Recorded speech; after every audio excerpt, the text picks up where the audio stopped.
let me start with a situation that might feel uncomfortably familiar. Imagine a household where nothing looks broken from the outside. Both adults have steady jobs, both are educated, both are responsible. Together, they earn well above the national average. And yet, every month feels tight. Not we're struggling to eat tight, but why does this still feel stressful tight? Bills get paid, but savings don't really grow. Unexpected expenses feel disruptive instead of manageable. Vacations require planning anxiety, not excitement. And every raise somehow disappears without changing the feeling underneath. If you've ever thought, we make good money, so why don't we feel secure? This video is for you. Because the problem isn't income, and it never really was. The silent assumption most people never question. From a very young age, we're taught a simple equation. More income equals more security. It sounds logical, it feels obvious, and it's reinforced everywhere, in career advice, education, media, and even personal finance content. Get a better job, negotiate harder, add a side hustle, increase your income. And yes, income does matter. But here's the uncomfortable truth most people discover too late. Income alone doesn't create financial stability. Structure does. Without the right structure, higher income often makes life more fragile, not less. Why higher earners feel more pressure, not less. When income increases, something subtle happens. Your financial identity changes. Suddenly, you qualify for more. You're approved for more. You're expected to maintain more. Lenders don't ask whether your lifestyle will be resilient. They ask whether your income supports the payment right now. So, people upgrade. The house stretches slightly. The car payment feels manageable. Monthly obligations quietly rise. Not recklessly, not irresponsibly, just gradually, until the margin disappears. The real difference between doing well and being secure. Cash flow is not safety. Cash flow is movement. Safety is buffer. A household can have high income, perfect credit, zero breathing room. And another household can have moderate income, modest lifestyle, strong resilience. The second household sleeps better, not because they earn more, but because fewer things can break them. Why expenses expand faster than awareness? Expenses don't usually explode, they creep. One decision at a time. Slightly better location, slightly nicer convenience, slightly less friction in daily life. Each choice feels justified, each payment feels affordable, each upgrade feels earned. But what's rarely measured is dependency.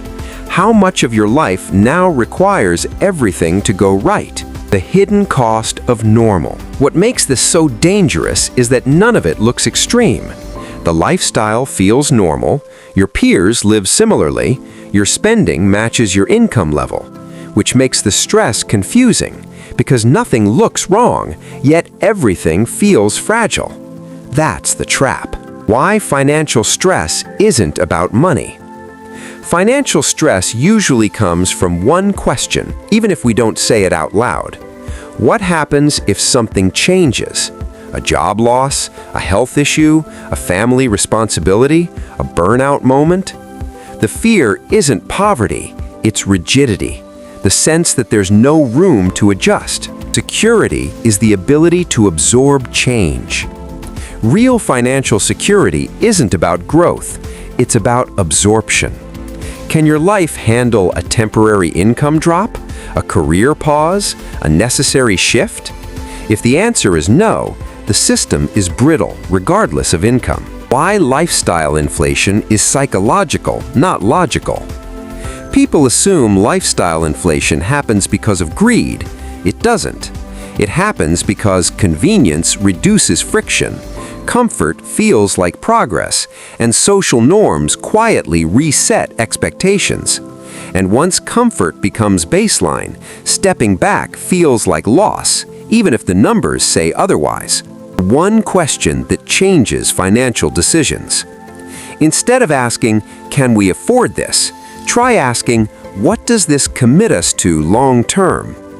Every fixed expense is a promise to the future, not just a payment, a requirement. Why flexibility is the ultimate asset.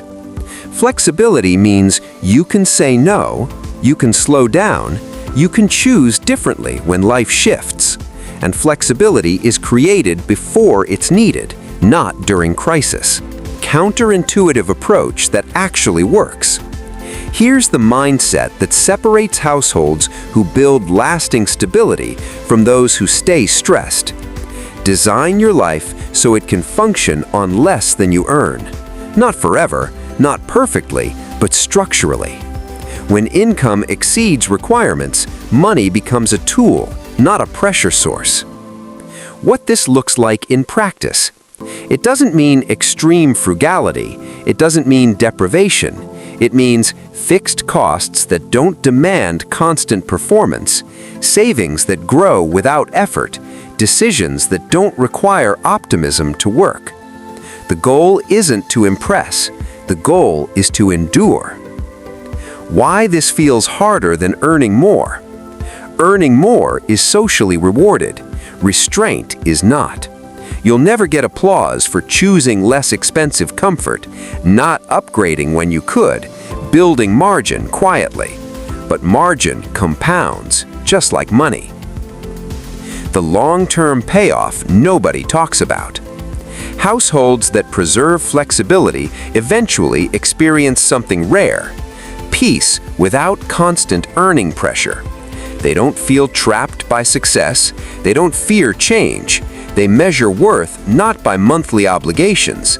They own their time, not the other way around. The real definition of wealth. Wealth is not visible. Wealth is optionality, stability, the ability to respond calmly when life surprises you. And that comes from structure, not salary. Do you see that? Everything changes.